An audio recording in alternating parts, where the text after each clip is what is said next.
Very good morning to all of you. आप सभी का स्वागत है एक्सेल एनसी आईएएस के ऑनलाइन क्लासरूम में। आज हम लोग बात करेंगे one of the very important topic on public administration, that is the good governance. Hindi में क्या बोलते हैं इसको ना, सुशासन।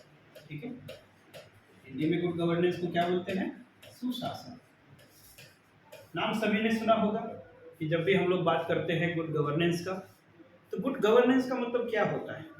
क्या गुड गवर्नेंस ये बात करता है कि सारा जिम्मेदारी एक ही इंस्टीट्यूशंस का है? गुड गवर्नेंस से आप लोग क्या समझते हैं? गुड गवर्नेंस का मतलब क्या होता है, वो सारी बातें आज के हम लोग क्लास में कवर करेंगे। सो व्हेनेवर वी से द गुड गवर्नेंस, आपका जो सिलेबस है जेपीएससी में, वो एक इकोनॉमिक एंगल से लिया गया है। ठीक, तो गुड गवर्नेंस के उस कॉन्सेप्चुअल एस्पेक्ट को जानने के पहले थोड़ा हम लोग एक बैकग्राउंड से शुरू करेंगे कि इस टॉपिक में इंटरेस्ट हो। आज की क्लास थोड़ी लंबी चलेगी, इसलिए कीप पेशेंस और इसको आराम से पढ़ते हैं हम लोग। क्या गुड गवर्नेंस का आइडिया, और यूं कहें कि गवर्नेंस का आइडिया एक नया कॉन्सेप्ट है? क्या गवर्नेंस का आइडिया या फिर कुछ हम लोग कभी कभी सुनते हैं गवर्नमेंट, ये दोनों में डिफरेंसेस क्या है? तो आज हम लोग या जब भी इस गवर्नेंस के टॉपिक को पढ़ेंगे तो हम लोग तीन मेजर एरिया पे फोकस करेंगे। पहला फोकस एरिया क्या होगा कि व्हाट एस्पेक्ट, कि ये गुड गवर्नेंस एक्चुअली में क्या है।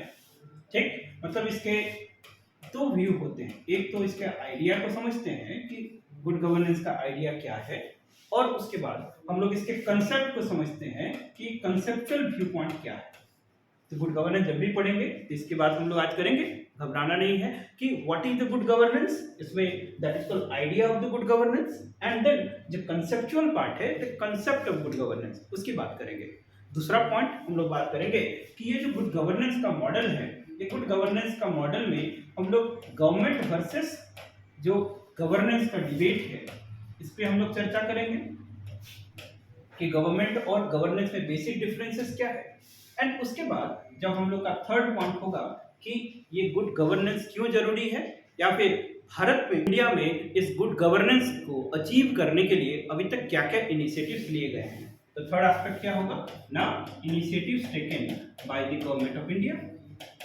ठीक, तो जब भी इस टॉपिक को आप तैयार करें तो इस तीनों एंगल से तैयार करेंगे। पहला, understanding with respect to good governance, कि सुशासन क्या होता है, क्या इसके फीचर्स होते हैं, क्या गवर्नमेंट और गवर्नेंस में डिफरेंसेस है, ये जो आइडिया है ये क्या कब से डेवलप हुआ, क्या एक नया कॉन्सेप्ट है ये। साथ ही साथ हम लोग का भारत में गुड गवर्नेंस को हासिल करने के लिए क्या क्या इनिशिएटिव्स लिए गए हैं, क्योंकि अभी के जो टाइम है, अभी का जो गवर्नमेंट है, जो इनकम्बेंट गवर्नमेंट, उनका नारा क्या है कि maximum governance and minimum government.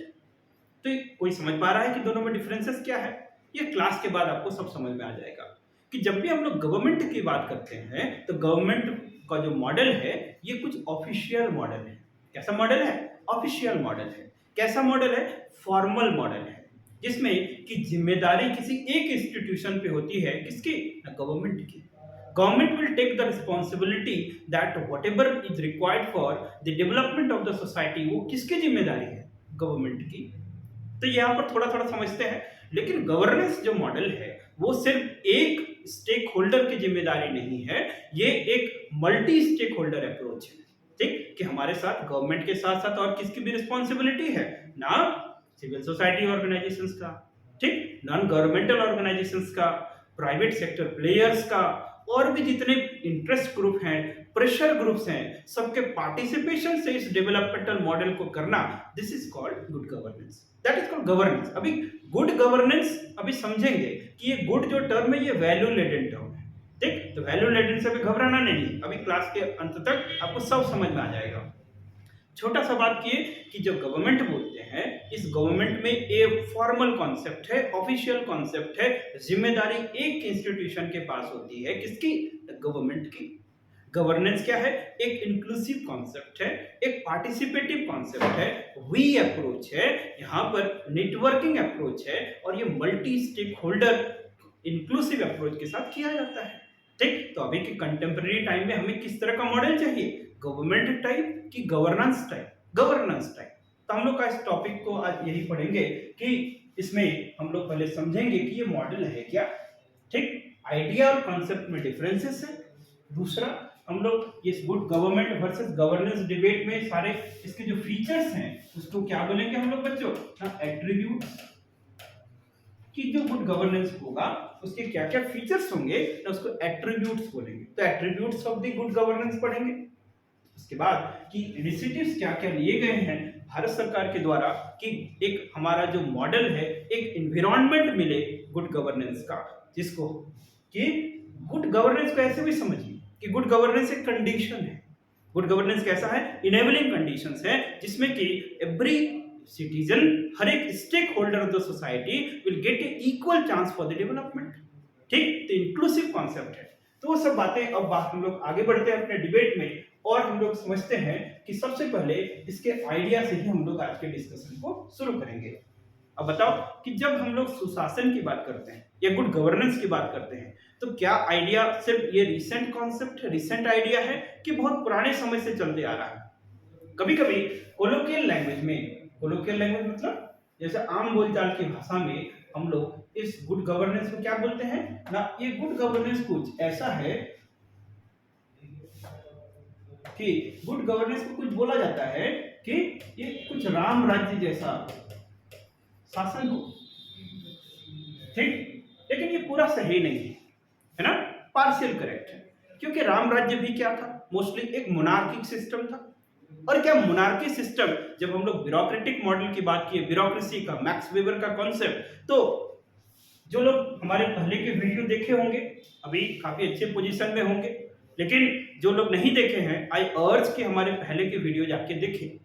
कि दोस्तों एक बात क्लियर कर लो, ये सारे सिविल सर्विसेज एग्जामिनेशन की कक्षाएं या क्लासेस चल रही है, तो यहाँ पर हर एक डिबेट का, हर एक टॉपिक का एक स्टैंडर्ड लेवल होगा। इसके लिए आपको पढ़ना पड़ेगा। यदि ये कोई इस तरह के माइंड सेटअप से है कि मैं ऑलरेडी पढ़ा हुआ हूं, तो वो हमेशा in the that is what I call the losing side of the game होगा। Here you have to be read because the things should be different in nature. तो हम लोग बात कर रहे थे कि मैक्स वेबर, जब हम लोग बात किए थे तो एक कॉन्सेप्ट की हम लोग चर्चा किए थे जिसको बोलते हैं अथॉरिटी। इस अथॉरिटी में एक था हमारा क्या ना, पैट्रिमोनियल, है ना। इस पैट्रिमोनियल जो हम लोग अथॉरिटी है वो एक सिस्टम डेवलप करता है, मतलब कि जो ट्रेडिशनल अथॉरिटी, ठीक, कौन से टाइप का अथॉरिटी, कितने टाइप का अथॉरिटी की चर्चा किए थे ना, traditional authority, charismatic authority, then legal rational authority. और ये ट्रेडिशनल अथॉरिटी ना जो सिस्टम बनाता है उसको क्या बोलते हैं, पैट्रिमोनियल एडमिनिस्ट्रेटिव सिस्टम। ठीक, और ये पैट्रिमोनियल एडमिनिस्ट्रेटिव सिस्टम है कुछ नहीं, बेसिकली ये क्या है ना, मोनार्की। ठीक, माने राजशाही, राजतंत्र। तो मोनार्की में बेसिकली किस क्या इंडिविजुअल लिबर्टी की बात की जा सकती थी, बताओ, क्या उसमें फंडामेंटल राइट्स होते थे क्या। तो इस तरह की बातें कि मतलब ये पार्शियल स्टेटमेंट सही है, लेकिन यदि हम लोग इस पॉइंट से शुरू करें तो ये काफी ओल्ड कॉन्सेप्ट है ना। मतलब मोनार्की में भी हम लोग गुड गवर्नेंस के आइडिया को समझने की कोशिश की, जैसे कुछ थिंकर्स लिखते हैं, तो जब आपको थोड़ा आइडिया मिलेगा कि जैसे कुछ ग्रीक थिंकर्स या ग्रीक फिलोसोफर के आप लोग नाम जानते होंगे। जैसे एक नाम है जैसे कि प्लेटो, एरिस्टोटल, ये सारे तो आप लोग नाम जानते ही होंगे। तो प्लेटो बोलता है कि क्या बोलता है कि बताइए मोनार्की में क्या होगा, सिस्टम ऑफ गवर्नेंस, जो राजा चाहेगा, जिस तरह का राजा होगा उसके प्रजा, उसके जो सब्जेक्ट हैं वहां पर उसी तरह का उसको गवर्नेंस मिलेगा, उसी तरह का एटमॉस्फेयर मिलेगा, इन्वायरमेंट मिलेगा कि वहां के लोग डेवलप कैसे हों, वहां के लोग किस तरह से रहें। सो that is the type of administration depends upon the type of monarch. समझ पा रहे हो कुछ कि जो उस समय का जो व्यवस्था है वो व्यवस्था किसके ऊपर डिपेंड करता था, किंग के ऊपर में, क्योंकि पैट्रिमोनियल में जो किंग होता था वही क्या होता था, फाउंटेन हेड ऑफ जस्टिस, जो words of the king law of the land होते थे। समझ में आ रहा हो कुछ। तो किंग ही basically legislative, executive, judicial power के सेंटर पे होता था। जो किंग के विम्स एंड फैंसीज, मतलब जो विल्स हैं, जो विशेस हैं, वही लॉ ऑफ द लैंड होते थे। इसका मतलब जो नेचर ऑफ द किंग पे नेचर ऑफ एडमिनिस्ट्रेशन डिपेंड करता था, नेचर ऑफ किंग पे nature of society, nature of governance, nature of administrative system depend करता था। Getting my point? तो हम लोग बात कर को आगे बढ़ाते हैं। तो प्लेटो बोलता है कि what is governance? Governance is nothing but a monarchic system which is governed by a what, कि जो फिलोसोफर किंग, किंग कैसा होना चाहिए? Philosopher king. यदि किंग फिलोसोफर है तो फिलोसोफर किंग जिस तरह के सिस्टम को गवर्न करेगा उसी को हम लोग बोलेंगे गवर्नेंस या गुड गवर्नेंस। कुछ बोलते हैं लाइक एरिस्टोटल, ठीक, एरिस्टोटल, एरिस्टोटल जिसको हिंदी में अरस्तु बोलते हैं। एरिस्टोटल बोलता है कि if a king is a virtuous king, है ना, क्योंकि एरिस्टोटल किसके लिए जाने जाते हैं? वर्च्यू थिंग्स के लिए। वर्च्यू क्या होता है? कैरेक्टर, ठीक। तो किंग को किस तरह ये देखते थे? ना वर्चुअस, वर्चुअस किंग, है ना। तो इसका मतलब क्या हुआ? What is good governance? Good governance is a type of atmosphere, type of environment, type of condition which is governed by A virtuous king. समझ पा रहे हो? प्लेटो क्या बोलेगा कि जो type of administration, type of atmosphere, type of condition, type of notion which is governed by a philosopher king, that is called a good governance। समझ पा रहे हो? तो ये आइडिया बेसिकली बहुत पुराना है। उसी तरह से और कुछ बात कर लेते हैं। हमारे इंडियन कॉन्टेक्स्ट में बात करें तो कौटिल्य का नाम जानते ही हो, फेमस विष्णुगुप्त या चाणक्य। तो कौटिल्य क्या बात करते हैं कि that happiness of the king lies in the happiness of the subject. ये तो ऑलरेडी जानते हो, क्योंकि अर्थशास्त्र में पहली बार कि किंग के ऊपर में कुछ चेक्स एंड बैलेंस की बात की गई थी। तो व्हाट ही से कि अर्थशास्त्र talking about the happiness of the king lies in happiness of the subject. किस तरह के किंग की बात की गई थी? Lies in happiness of the subject. इसका मतलब उस तरह का एटमॉस्फेयर जहां राजा अपने सुख दुख अपने प्रजा के हिसाब से डिसाइड होता है, that type of condition is called good governance. उसी तरह से वेस्टर्न कॉन्टेक्स्ट में बात करेंगे तो मैकियावेली का जो प्रिंस है, हमारे जैसा कि हमारे इंडिया में दैट इज कॉल्ड अर्थशास्त्र है, उसी तरह का कौन सा टेक्स्ट बुक है? The Prince, written by Machiavelli. तो वहां पर कुछ किंग की कल्पना करते हैं। अब हम लोग आगे बढ़ते हैं, इसमें एक और दो चार व्यू पॉइंट देख लेंगे कि गुड गवर्नेंस क्या है। तो प्राइमरीली जो किंग के नेचर के ऊपर में कुछ लोगों ने इसको बताने की कोशिश किया।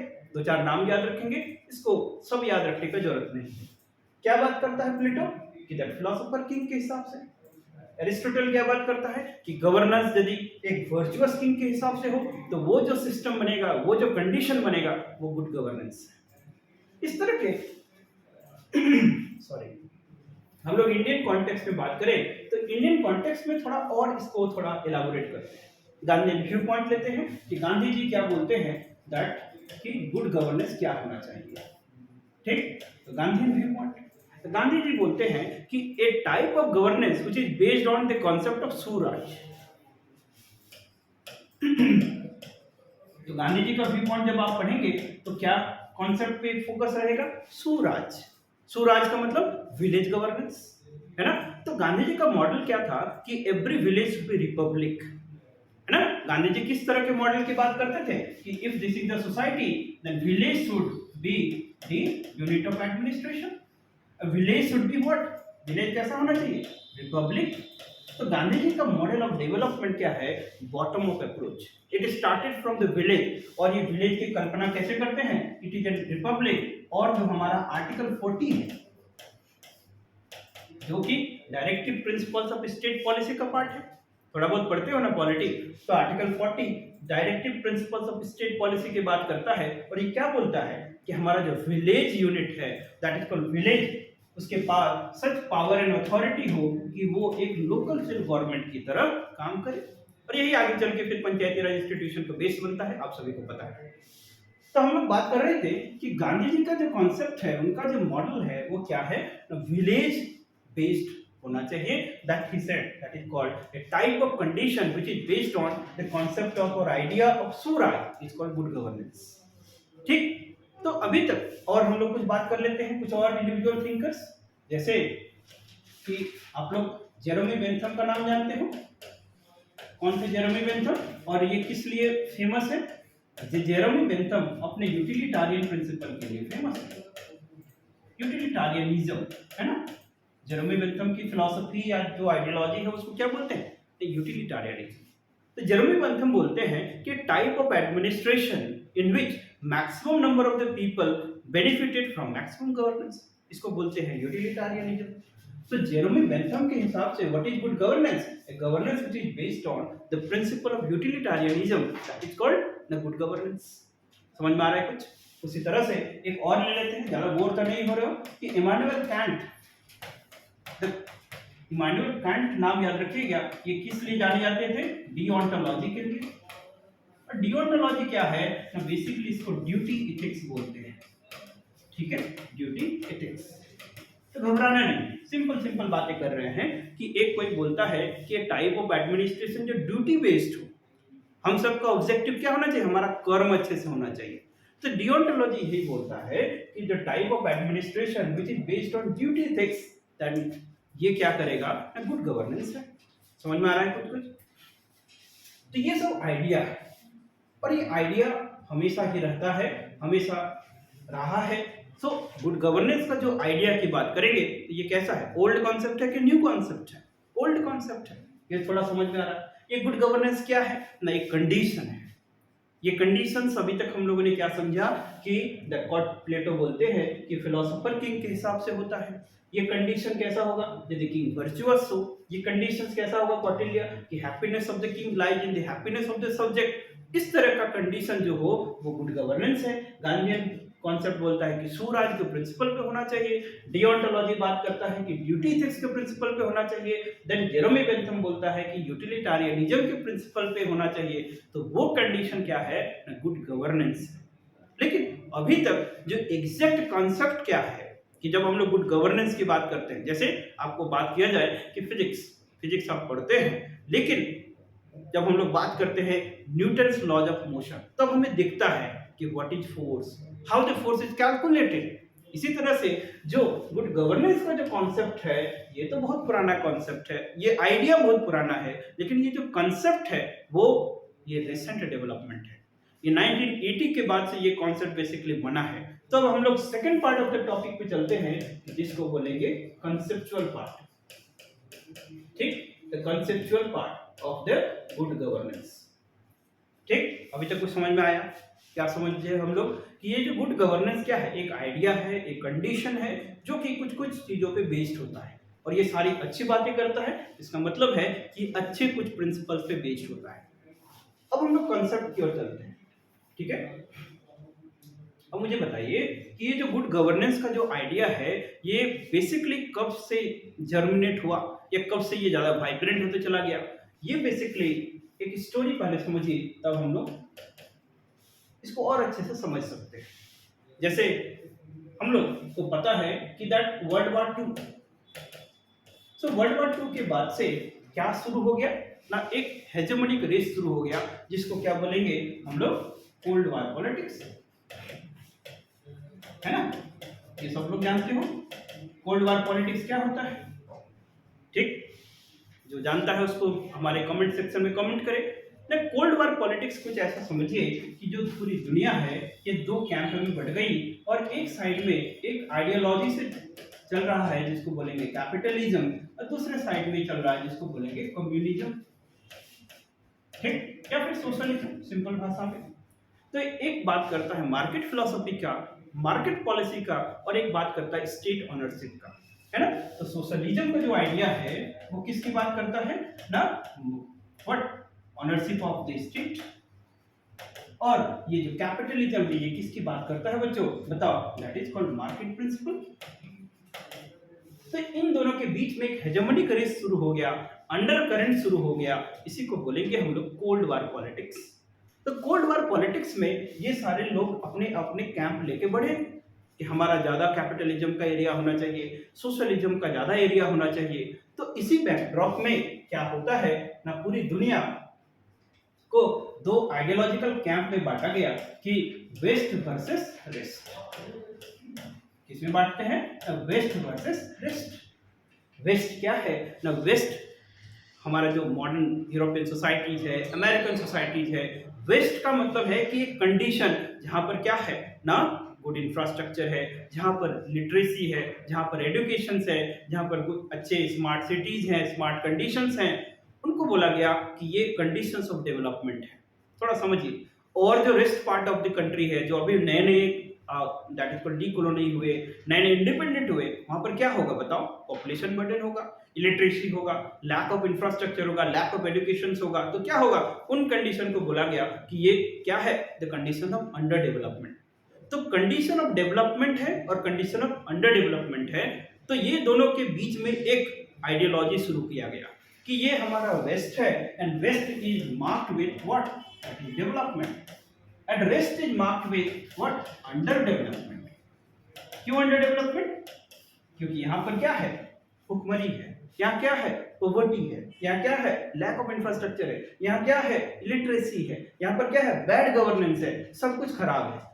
और वेस्ट में क्या है? सब कुछ अच्छा है, गुड गवर्नेंस है, या क्या है? गुड इंफ्रास्ट्रक्चर है, या क्या है? गुड रोड है, यहाँ क्या है? गुड कंडीशंस है, यहाँ लिटरेसी है, इसलिए इसको बोला कि हम डेवलपमेंट है।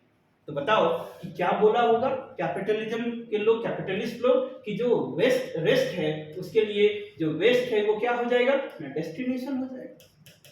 आप ये सब कंडीशन हासिल करो तो आपका डेवलपमेंट होगा, ये कंडीशन नहीं है तब तक क्या होगा? अंडर डेवलपमेंट होगा।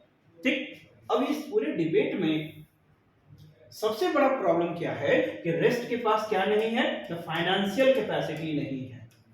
क्या नहीं है बताओ? फाइनेंशियल कैपेसिटी नहीं। जैसे इंडिया जब आजाद हुआ तो क्या हमारे पास बहुत ज्यादा फॉरेक्स रिजर्व था? क्या हमारे पास जो सेविंग्स थे वो बहुत लिमिटेड थे? क्या हमारे यहाँ बहुत फॉरेन डायरेक्ट इन्वेस्टमेंट आता था? क्या नो, ऑल आर कंस्ट्रेंट, लेकिन हमको डेवलपमेंट करना था। तो उसी तरह का चीज है कि जो रेस्ट है, मतलब जितने भी डेवलपिंग कंट्रीज हैं उनके साथ क्या बेसिक प्रॉब्लम था? ना फाइनेंशियल कंस्ट्रेंट। तो ये फाइनेंशियल कंस्ट्रेंट को आप कैसे ठीक करोगे? ना वेस्ट जो है एक आइडिया के साथ आया, एक मॉडल के साथ आया कि हम आपको हेल्प करेंगे, और उसी कॉन्सेप्ट को बोलते हैं ना एड कंडीशनलिटीज। क्या बोलते हैं? याद रखिएगा, this is called aid conditionalities, short में एससी। क्या बता रहे हैं हम कि that after the world war 2, मतलब सेकेंड वर्ल्ड वार, पूरी दुनिया दो कैंप में बट गई, भलिया कि वेस्ट वर्सेस रेट या डेवलप्ड वर्सेस डेवलपिंग। उसमें एक आइडियोलॉजिकल हेजेमोनिक रेस शुरू होता है जिसको क्या बोलेंगे? The cold war politics. और इस कोल्ड वार पॉलिटिक्स में सबसे बड़ा प्रॉब्लम क्या था? The financial capacity, financial unavailability. किसके साथ? डेवलपिंग कंट्रीज के साथ। तो वेस्टर्न कंट्री जो डेवलप्ड है, कैपिटलिस्ट है, वो क्या बोले कि I will help you financially, technologically, policy wise, सब तरह से हम आपको हेल्प करेंगे, लेकिन किसके अंडर में? एड कंडीशनलिटी के साथ। I will give some conditions, then I will help you.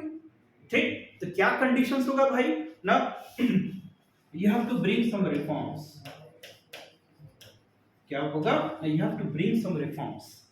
और जब भी रिफॉर्म की बात करते हैं बच्चों, तो याद रखिएगा रिफॉर्म्स कहाँ होता है? सिविल सर्विसेज में, एडमिनिस्ट्रेशन में। तो इनको कहाँ रिफॉर्म करना होगा? एडमिनिस्ट्रेटिव रिफॉर्म्स, है ना? एडमिनिस्ट्रेटिव रिफॉर्म करना होगा, तब जाके क्या होगा ना, यहाँ पर आपके पास क्या होगा? Good financial condition. ठीक, जब आप रिफॉर्म करेंगे, और किसके हिसाब से रिफॉर्म होगा? एसी के हिसाब से रिफॉर्म होगा, तब जाके आपका क्या मिलेगा? Good financial condition. और गुड फाइनेंशियल कंडीशन जो होगा वही क्या होगा ना? गुड गवर्नेंस होगा। सिंपल भाषा में समझे। अब थोड़ा इसको और डिटेल में हम लोग देखते हैं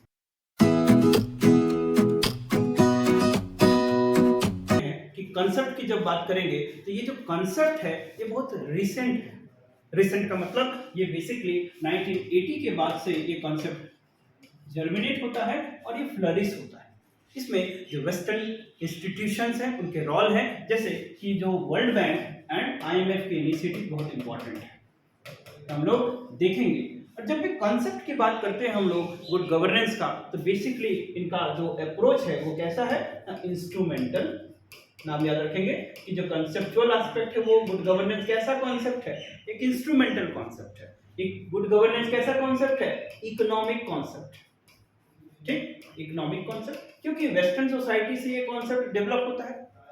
जब भी बात करते हैं, एक फंडे तैयार करो पब्लिक एडमिनिस्ट्रेशन में, comparative public administration, developmental administration, good governance, सब उसी पैराडाइम में चलते रहता है। तो वेस्टर्न कॉन्सेप्ट, वेस्टर्न कॉन्टेक्स्ट से ही चूंकि आइडिया आ रहा है, तो इनका फोकस एरिया क्या रहा होगा? Must be economic. ठीक, फोकस एरिया क्या रहा होगा? वेबेरियन ब्यूरोक्रेसी, मतलब इंस्ट्रूमेंटल रहा होगा। समझ में आ रहा है कुछ? तो हुआ क्या कि 1989 में कुछ इनिशिएटिव्स लिए गए ये समझने के लिए कि जो सहारन कंट्रीज है, बेसिकली सब सहारन स्टेट्स हैं,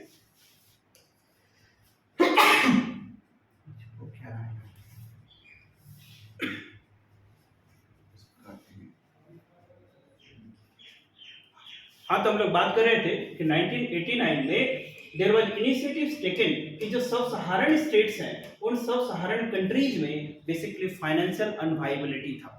क्या था याद रखेंगे कि that 1989 some initiatives taken to understand the sub-Saharan in the context of sub-Saharan country there was financial unviability। क्या था? फाइनेंशियल अनवाइबिलिटी। ठीक, ये फाइनेंशियल अनवाइबिलिटी क्यों था?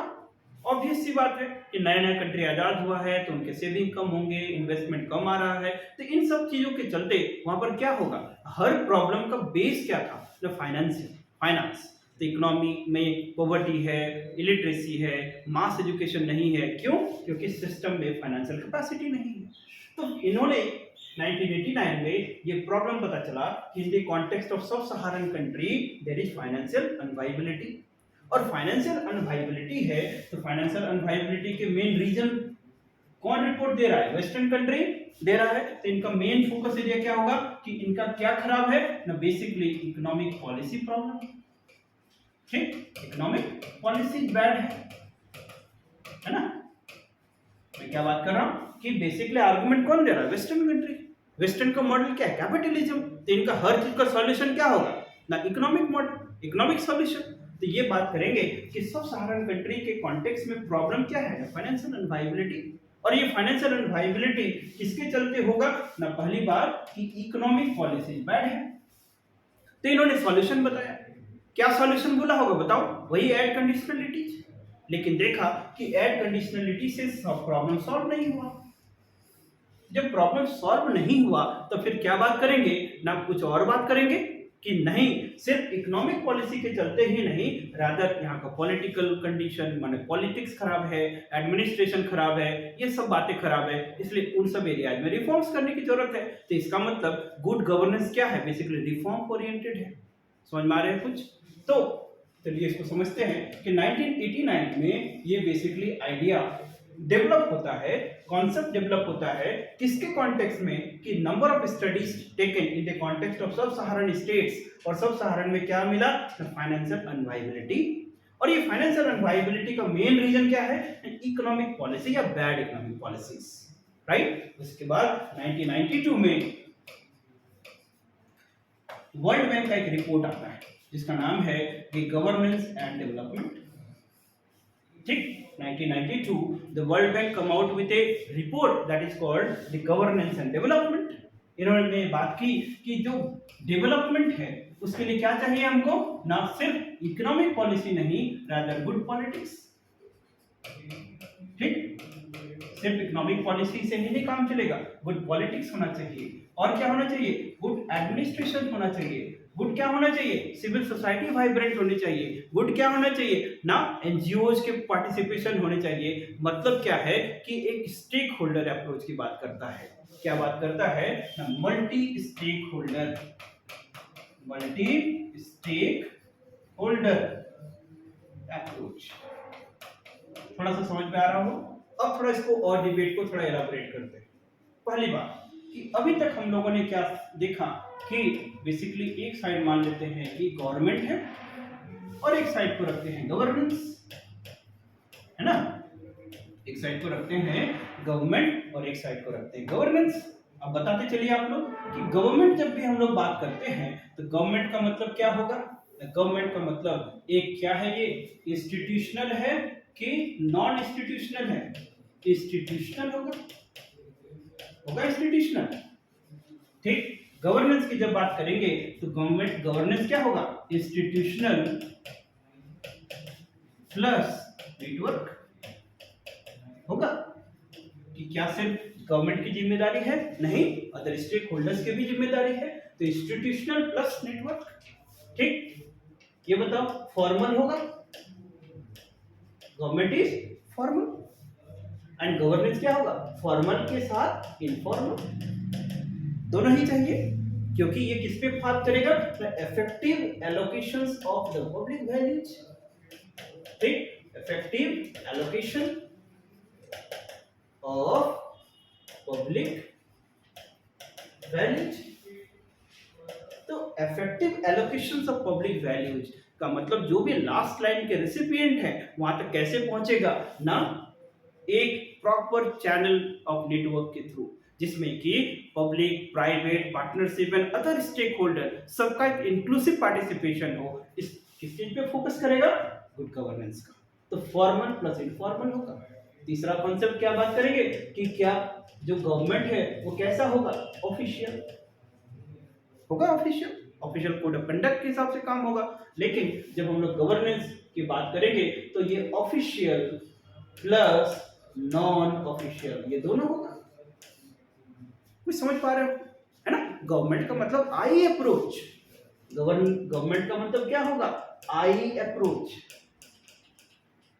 ठीक। लेकिन जब गवर्नेंस की बात करेंगे तो गवर्नेंस क्या होगा बताओ, वी अप्रोच, ठीक, वी अप्रोच, है ना। जब हम लोग गवर्नमेंट की बात करते हैं तो गवर्नमेंट में सोल रिस्पांसिबिलिटी क्या होती है, एक ही का। इसका मतलब गवर्नेंस कैसा है, एक इंक्लूसिव कॉन्सेप्ट है। ये कैसा कॉन्सेप्ट है, इंक्लूसिव कॉन्सेप्ट। ये कैसा कॉन्सेप्ट है, एक्सक्लूसिव कॉन्सेप्ट, है ना। It is an exclusive concept. क्यों, क्योंकि जिम्मेदारी एक ही इंस्टीट्यूशन लेगा। सो हम लोग थोड़ा सा देख पा रहे हैं, कुछ समझ पा रहे हैं गवर्नमेंट और गवर्नेंस में basic difference. The government is what, which is I approach, official code of conduct, which is formal, which is focused on exclusive approach, and here एक ही इंस्टीट्यूशन जिम्मेदारी लेता है for the entire edifice of development। लेकिन ये ज्यादा inclusive concept है। Governance institutional plus network, ये formal informal, official non official, we approach, inclusive approach. मतलब एक लाइन में बात करें तो ये कैसा है ना, multi stakeholder networking approach.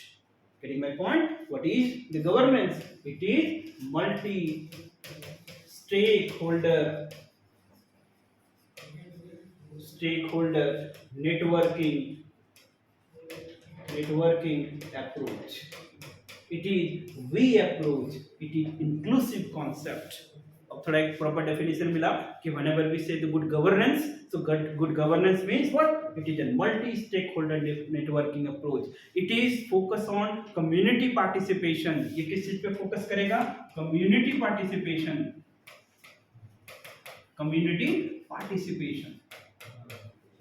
है ना। जैसे अभी के टाइम में एक हॉट टॉपिक है द क्लाइमेटिक चेंज और इन्वायरमेंटल कंजर्वेशन। अब मुझे बात बताओ कि इन्वायरमेंटल कंजर्वेशन की बात कर रहे हैं हम लोग, लेट्स से सेक्रेटेरिएट बैठ के पॉलिसी हम लोगों ने बना लिया, लेकिन इन्वायरमेंटल कंजर्वेशन क्यों नहीं सक्सेसफुल हो रहा है, बिकॉज जो पर्सन फॉरेस्ट पे सदियों से रहते आ रहे हैं, we can not include those people for the conservation of the forest.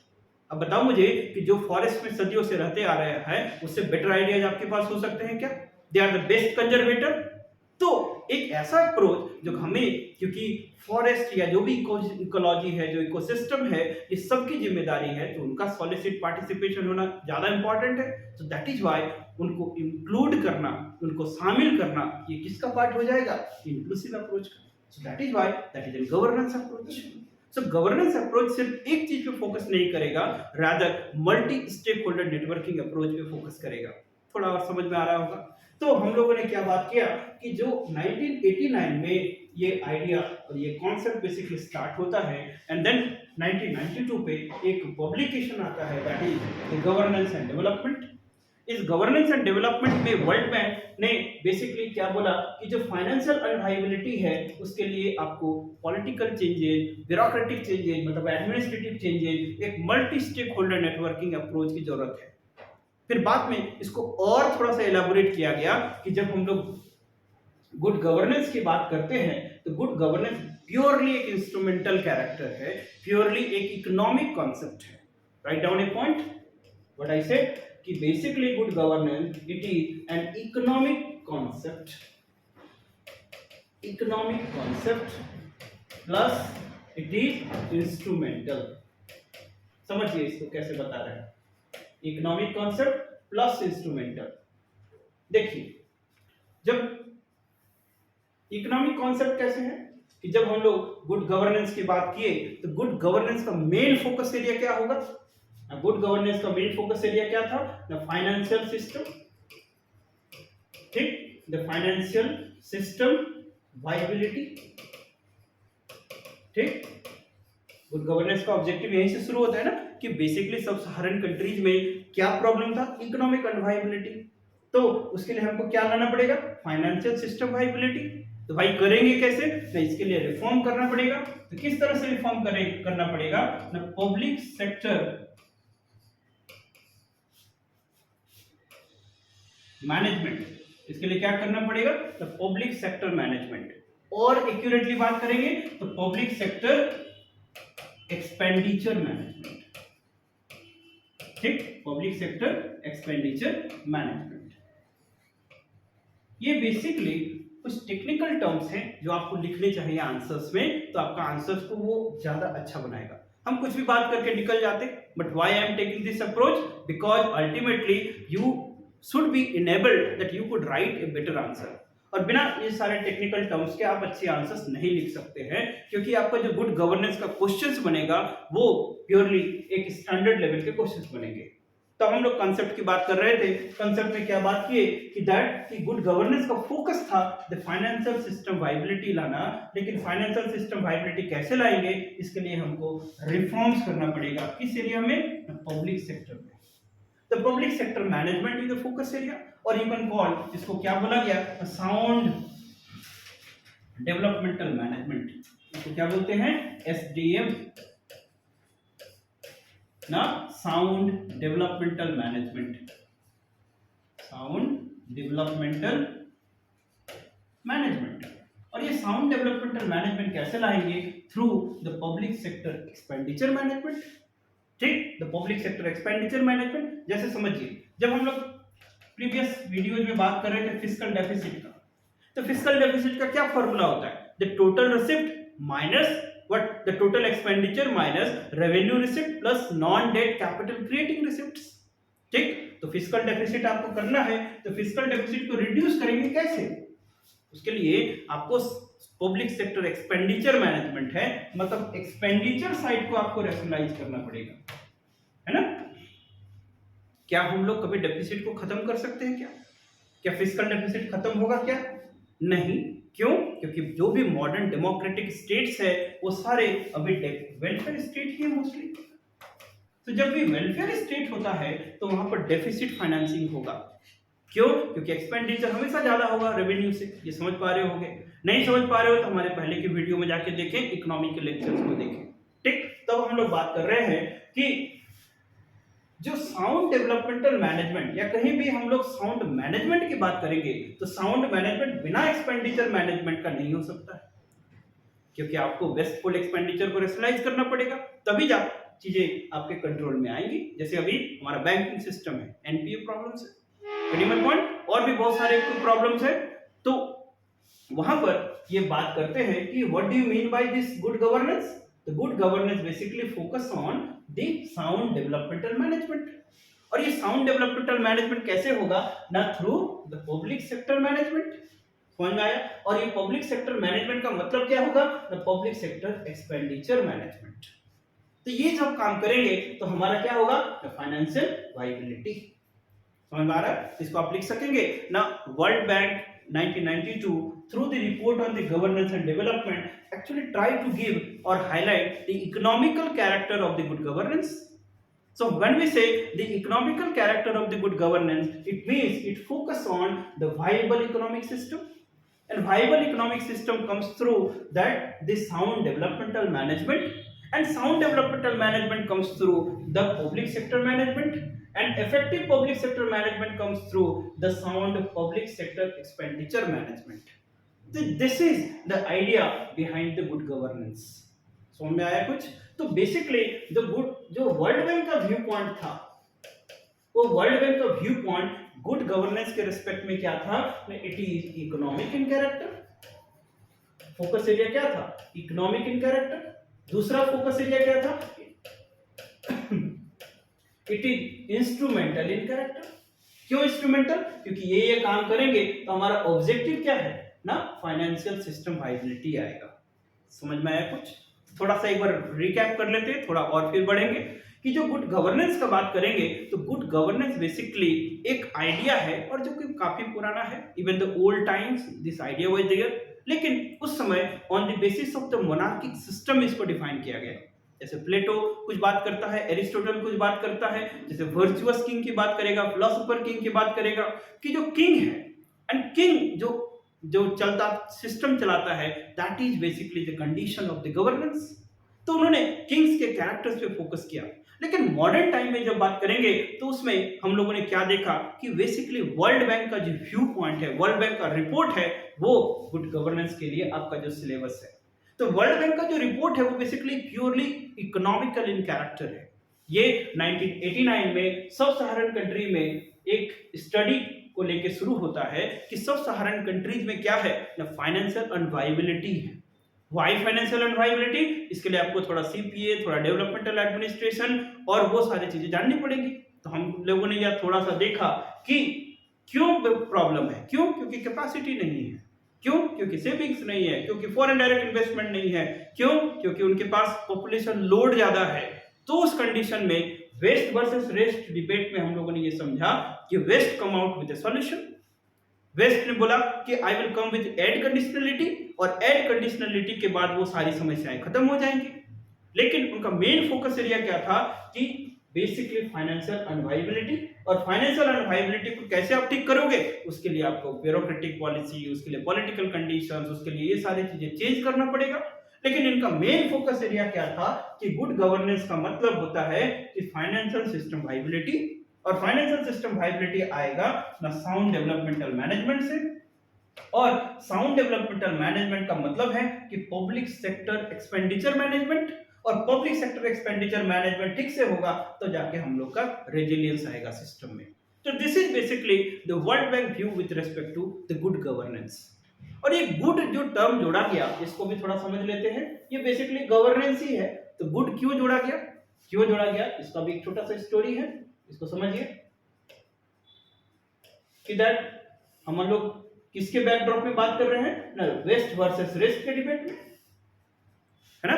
तो वेस्ट वर्सेस रेस्ट के डिबेट में, और मैंने पहले ही एक बोला था कि एक चार्ट आप लोग याद रखेंगे पब्लिक एडमिनिस्ट्रेशन की, that 1950 it was the time for what, that is called developmental administration. Developmental administration के वीडियो जो नहीं देखे वो देख लेंगे कि डेवलपमेंटल एडमिनिस्ट्रेशन एक वेस्टर्न आइडिया से क्रिएट होता है कि व्हाट इज डेवलपमेंटल एडमिनिस्ट्रेशन, जो भी कंडीशन है रेस्ट में उसको हासिल करना ही डेवलपमेंट है। लेकिन बाद में और सारे डिबेट है, उसकी चर्चा हम लोग ऑलरेडी कर चुके हैं।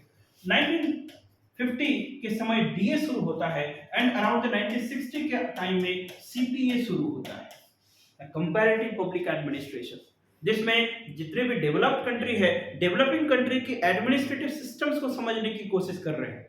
ठीक, जैसे आप बिना कंपैरेटिव स्टडी किए कोई भी सॉल्यूशन कैसे प्रिस्क्राइब करोगे। सो 60 इज द टाइम, और ये दौर था जब कंपैरेटिव पब्लिक एडमिनिस्ट्रेशन पे फोकस किया गया। 1970 तक आते आते ये बेसिकली कंपैरेटिव पब्लिक एडमिनिस्ट्रेशन के साथ एक मैंने बताया था कि एक न्यू राइट फिलॉसफी आया था। ये न्यू राइट फिलॉसफी क्या है? न्यू राइट फिलॉसफी जब बताया था कि जब पहले स्टेट का नेचर कैसा होता था, बताओ बच्चों ना, मैंने क्या बोला था एक बार कि एक लेसेज फेयर स्टेट होता है ना, लेसेज फेयर स्टेट। ये लेसेज फेयर स्टेट का मेन प्रिंसिपल क्या था, लेट बिजनेस डू बिजनेस। ठीक, कि मतलब गवर्नमेंट के एरिया थे वो कुछ फिक्स थे और बिजनेस के एरिया कुछ अलग थे। तो एक लेसेज फेयर स्टेट आता है, और लेसेज फेयर स्टेट के बाद नेक्स्ट टाइप का जो स्टेट आएगा उसको क्या बोले थे हम लोग, वेलफेयर स्टेट, है ना। सारे मैंने मीनिंग स्कोप डेवलपमेंट में बताया ये सारी चीजें। वेलफेयर स्टेट आता है, वेलफेयर स्टेट में एक ही इंस्टीट्यूशन है जो सारी जिम्मेदारी ले लिया, कौन, गवर्नमेंट। जो भी चाहिए डेवलपमेंट के लिए वो कौन प्रोवाइड करेगा, गवर्नमेंट।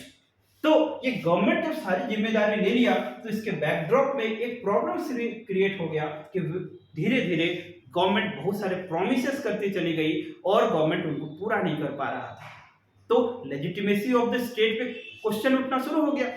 और उसी बैकड्रॉप में ये बेसिकली कौन सा प्रॉब्लम क्रिएट किया था ना, नैनी स्टेट सिंड्रोम। क्या बोलते हैं इसको, नैनी स्टेट सिंड्रोम।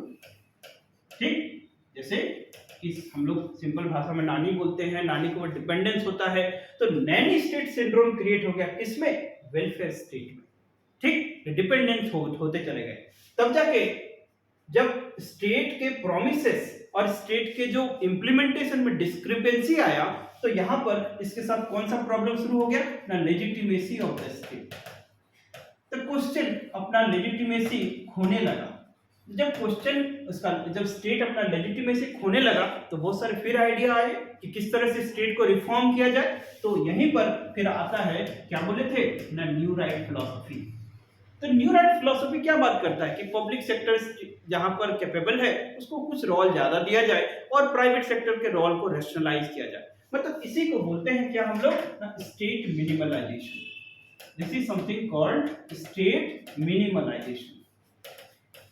ये कुछ समझ में याद आ गया होगा, स्टेट मिनिमलाइजेशन। तो दिस इज द 1970 जब एनआरपी का फिलॉसफी आया, और एनआरपी मतलब new right philosophy. And new right philosophy में थैचरिज्म एंड रिगनॉमिक्स, ये दो चीज मैंने बताया था। और जब ये फिलॉसफी या आइडियोलॉजी दिया गया, तो वर्ल्ड वाइड क्या हुआ, एक रीस्ट्रक्चरिंग मूवमेंट शुरू हो गया।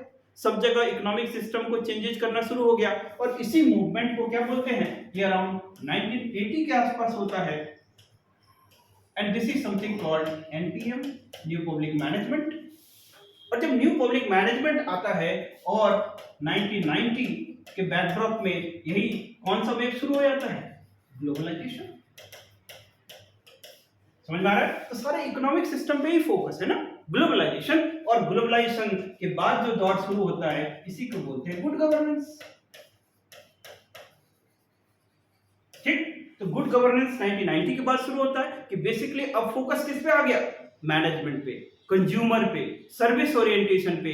तो new public service approach, NPS approach बोलते हैं कि न्यू पब्लिक सर्विस अप्रोच, मतलब कि consumers are the ultimate recipient और consumers are the ultimate masters.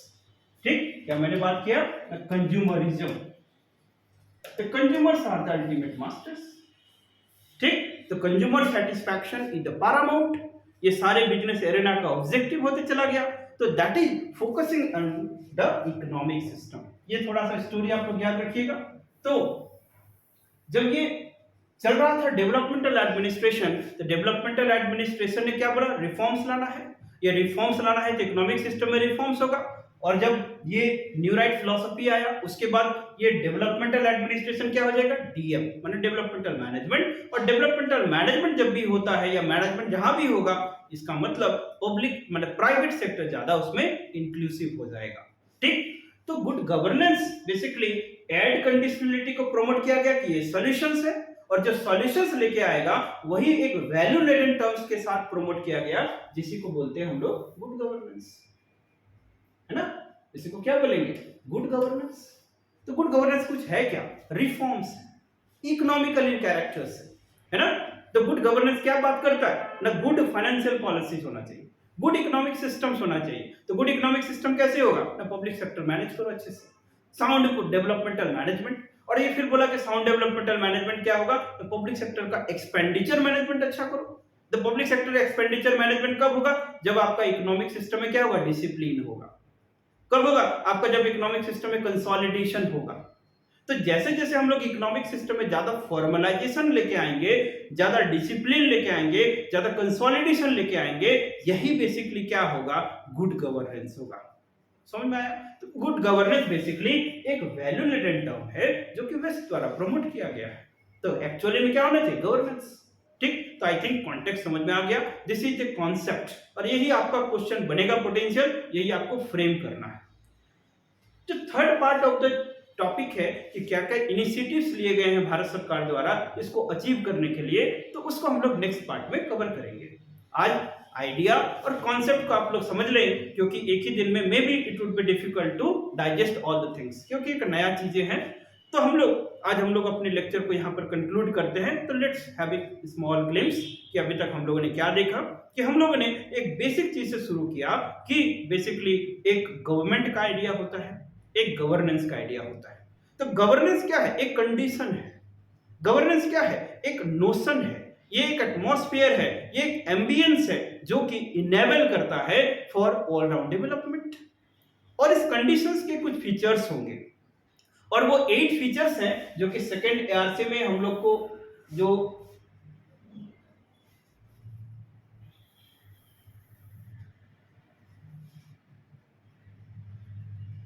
यहां पर एक और रिपोर्ट पढ़ेंगे जिसको कि हम लोग सेकेंड एआरसी मतलब एडमिनिस्ट्रेटिव रिफॉर्म्स कमीशन 2, जिसमें कि सिटीजन सेंट्रिक एडमिनिस्ट्रेशन इस नाम से एक रिपोर्ट है। तो गुड गवर्नेंस एक अप्रोच है जिसके थ्रू एडमिनिस्ट्रेशन को सिटीजन सेंट्रिक की तरफ बनाना है। उस रिपोर्ट की भी चर्चा करेंगे, और हमारे यहाँ पर जो हैंडआउट्स होगा उसमें आपको सिनॉप्सिस भी मिल जाएगा। तो रिकमेंडेशन बहुत इंपॉर्टेंट होते हैं। तो हमने क्या बात करी कि ये सारे जो काम किए गए उसमें एक इंक्लूसिव कॉन्सेप्ट को लाने का बात किया गया, एक नेटवर्किंग अप्रोच को डेवलप करने का बात किया गया। तो यही आइडिया बेसिकली एक वैल्यू लेडेड टर्म्स के थ्रू प्रमोट किया गया, जिसको क्या बोलेंगे? Good governance. ये आइडिया तो बहुत पुराना है, लेकिन ये इसका एक्चुअल मीनिंग, इसका कंसेप्ट है वो बहुत इसका रीसेंट ओरिजिन है कि आफ्टर 1980 के बाद से, मतलब वो सारे बैकग्राउंड में चल रहे थे, डीए, सीपीए, एनसीपीए, ये सब चल रहा था, new right philosophy, public choice approach. तब इस आइडिया को प्रमोट किया गया। डेवलपिंग कंट्री में प्रॉब्लम्स थे और सॉल्यूशन क्या है? Aid conditionality. तो एड कंडीशनलिटी का मतलब क्या है कि कुछ कंडीशंस के साथ आपको रिफॉर्म्स करना है। तो फोकस कहां था? न फाइनेंशियल सिस्टम अनवाइबिलिटी, फाइनेंशियल सिस्टम अनवाइबिलिटी को कैसे ठीक करोगे आप? ना साउंड डेवलपमेंटल मैनेजमेंट करके। फिर पूछा गया कि क्या होता है साउंड डेवलपमेंटल मैनेजमेंट? ना पब्लिक सेक्टर मैनेज करो अच्छे से। पब्लिक सेक्टर को कैसे मैनेज करोगे? ना उसका एक्सपेंडिचर साइड में मैनेज करो अच्छे से। जब सब कुछ ठीक ठाक से होने लगेगा तो क्या होगा? इकोनॉमिक सिस्टम में रेजिलियंस आएगा। इकोनॉमिक सिस्टम में क्या आएगा? डिसिप्लिन आएगा। डिसिप्लिन आएगा तो कंसोलिडेट होगा, कंसोलिडेट होगा तो ज्यादा फॉर्मल होगा। ठीक, और इस तरह से जो एम्बियंस बनेगा उसमें सारे लोगों का सोशियो इकोनॉमिक डेवलपमेंट होगा। तो this is the idea of the good governance. लेकिन बहुत सारे स्कूल ऑफ थॉट्स हैं, थिंकर्स हैं, जो नेक्स्ट क्लास में हम लोग देखेंगे, जो इस अप्रोच से मतलब एग्री नहीं करते हैं। तो क्रिटिसिज्म भी आपको तैयार रखना पड़ेगा कि व्हाट आर द लिमिटेशंस, है ना, और इसके जो एट्रीब्यूट्स हैं, लिमिटेशंस है, और जो गवर्नमेंट ऑफ इंडिया द्वारा जो इनिशिएटिव्स लिया गया है उसको नेक्स्ट क्लास में हम लोग चर्चा करेंगे। सो आई थिंक आज की क्लास में कुछ आप लोग सीखे होंगे, तो इसका नोट्स बना लेंगे आज ही साथ। और कोई तरह के डाउट्स हो तो आप कमेंट सेक्शन में फ्रीली कमेंट करें, हम लोग उसको as soon as possible will try to resort it out. Getting my point? So keep watching out the videos. We will bring more such videos. It depends on your courage and your comments and your letter and spirit that how you want to join with us. We are running the batches. You can join in the offline mode as well. So keep watching. We will take care about everything. So see you again. Bye bye.